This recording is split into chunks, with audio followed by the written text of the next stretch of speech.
VSCC 24 news, सच के आगे कोई नहीं। नमस्कार, आप देख रहे हैं VSCC 24 न्यूज।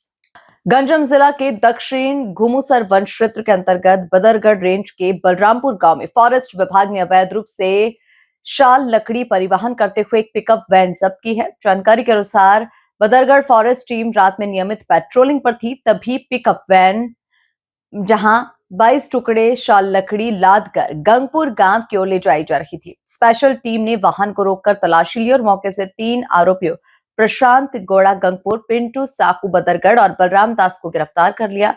जब्त लकड़ी की अनुमानित कीमत 4 लाख रुपए से अधिक बताई जा रही है। फॉरेस्ट अधिकारी अंजन कुमार नायक ने कार्रवाई की पुष्टि की है। आगे की कानूनी प्रक्रिया जारी है। सोरडा से कालू चरण महापात्रा की रिपोर्ट। सर कौन कहबे आज बड़ बदान गोटे बड़ माने सक्सेस होई परिबा जे किसी सारा काठ जो जबत ହେଇଛି ଗୋଟେ ଗାଡ଼ି ମଧ୍ୟ ଜବତ ହେଇଥିଲା ସୂଚନା ପାଇଛି। କେମିତି କଣ ହେଇଥିଲା ସାର୍ କେତେ ଖଣ୍ଡେ କାଠ ଜବତ ହେଇଛି କୋଉଟା?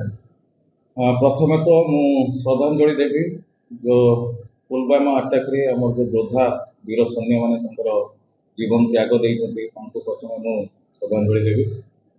प्रत्येक दिन परी जोटा कि आम ये अटैक करछु 24/7 हमर कार्य चली पेट्रोलिंग चली। काली नाइट पेट्रोलिंग चलवा समय एक विशेष सूत्र आम खबर पाइलु किसी फल प्रकृतिर व्यक्ति माने से माने काठ चोराचलन करुँच बोली तत्क्षणात आम जो स्पेशल टीम था से इंटेलिजेंस लगे समय आम जो कि गाड़ी जो SS-36 आमर अच्छी माणिकपुर टू गांगपुर रोड जोटा कि बलरामपुर पाखे आम से गाड़ी को गोड़ेलु गोड़ेला काबू करने सक्षम हेलु एवं सेठी देखिलु ड्राइवर एवं ताकर दुईटी सहयोगी 3 जन को आम अरेस्ट करूँ। तत्सहित से गाड़ी में देखिलु मूल्यवान सागवान बंडी गुड़ाक अच्छी तत्क्षणात आम निज कस्टडी रखी आम रेंज ऑफिस को आनी।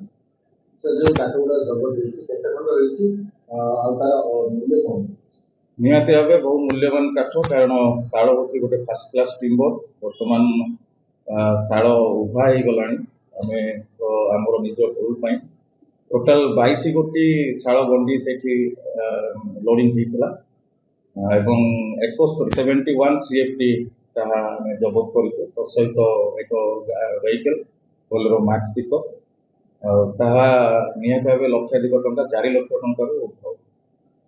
सर कौन कहबे स्थानीय अंचल रे जो काठ माफिया बांधव अछि ताकर जो रही आउ सेमाने कौन हमें निहाती भाव जनता को जदि आपण मैंने पचारे बर्तमान बड़ एक शांत परिवेश गति करुच्ची आ रहा एमती गाँ गाँ गोटे दुईटा जो मैंने कि प्रकृति नैव मुख्यते से अनुसार बुझेले अबुझा मनीष पर किसी गला बाट देखुंत किंतु धन्यवाद देवी बड़ बड़ अंचल ग्रामवासी मानक से फॉरेस्ट डिपार्टमेंट सहित ओतप्रोत भाव जड़ित हो जदि भी किसी एमती कारनामा होउची से तुरंत आमको फोन मध्यम जनाऊँ लोक मान ही बड़ बड़ वनांचल बर्तमान सक्सेस हो पारी।